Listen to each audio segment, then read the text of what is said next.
Hey everybody, welcome to the Blue Collar Beer Gentleman. I'm Topher. I started this channel because I'm a fan of craft beer, but I'm also on a limited budget. So typically the beers that I review on this channel usually come in around the $2 price range, but that is not the case with today's selection.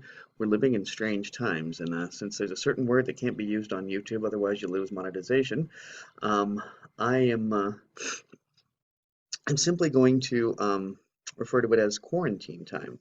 Because we're living in quarantine times, I've had some difficulty finding good beers at good prices.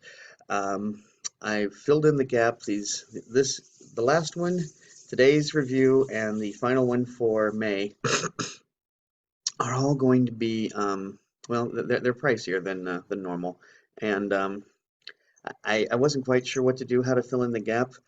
I don't know, guys. I may have to go on hiatus for June. I'm not really sure what to do here because I've gone to my local grocery store and I'm seeing the same beers that I reviewed in the past for April, and now here we are with May, and I'm trying to round out the month, and I just don't know. I mean, that we may have reviews in June, we may not. I don't know. We're just going to have to see. Sorry, but anyway, today's selection, be that as it may, I paid $8.49 for this 22-ounce bottle of Stone Soaring Dragon Imperial IPA. It's an Imperial IPA with white tea. Description back here. While on a trip to visit at Stone's Shanghai, okay, so while they were in Shanghai, a few of our brewers took a side trip to the famous Tianjin Tea City Market to explore the legend themselves. They were blown away, inspired.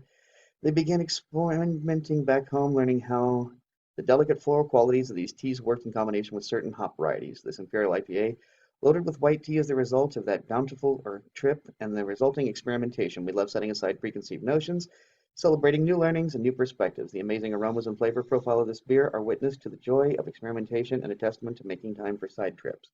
I believe this is a very, very new beer. The reason for that, only had 248 rankings on on Untapped, giving it a cumulative score of 4.11. Beer Advocate has only had one ranking, and that person gave it a 3.55. The hops used in this beer are Citra and Laurel.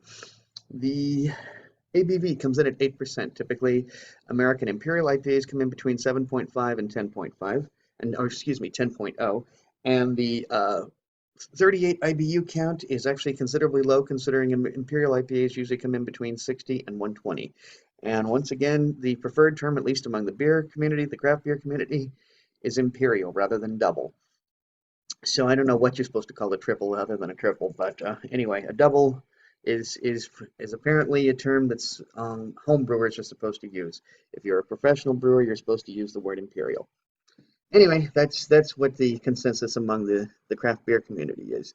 Um, I'm not a trendsetter in that, so I kind of just I tend to go with the flow in respect to those things. So anyway, I am going to crack this bad boy open. Gonna drink some beer. Oh, give me just a second, gang. Kelly, if you're watching, there's another stone cap coming your way. Kelly is my friend who's working on some kind of project he needs beer bottles for, beer caps for, so I'm saving those for him. And yes, Kelly, I'm still doing that for you. All right, that is a beautiful color. That is a really beautiful, beautiful color. Guys, what you're seeing on the camera is, I'm going to say at least one shade darker. What you're seeing is almost like a diluted iced tea. This is closer to a very true yellow golden beer color. That head is beautiful. Doesn't seem to be going much of anywhere. I'm not seeing a whole lot of popping on top either. I mean, occasionally, but not so much. I'm already smelling the hops. I'm already smelling the alcohol, actually, too. So I'm going to go ahead and give this a quick beer wipe, see what else I can encounter. I got to admit, on the beard wipe, I didn't really catch anything. It was funny when I opened it. I smelled the hops and the booze. Beard wipe didn't do much of anything, but sticking my schnoz directly in, I'm getting sort of a peach smell, and I'm thinking that's coming from the white tea. White tea, oftentimes to me, has just the hint of peach to it. Um, I'm going to describe that as medium-low carbonation. While it does have bubbles. It's not crazy amount of bubbles, and so I'm going to describe that as medium-low. I'm just going to quit talking and start some drinking. Cheers. Hmm, that's interesting. I'll give you that. It's mellowed out. I don't know what malt they used, or whether it was a matter of the tea mellowing out maltiness. I'm going to describe that as probably a medium-low mouthfeel, not a whole lot of spikiness to it, but you can definitely you get the alcohol burn, that's for sure.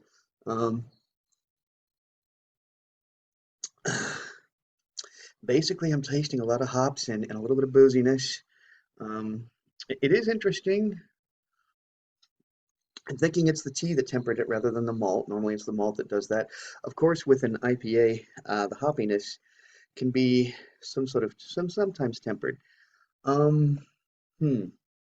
I'm kind of agreeing with the uh, the beer advocate crew as opposed to the untapped crew. I'm leaning a little more towards 3.5. I think it's okay, but I've certainly had better beers from Stone.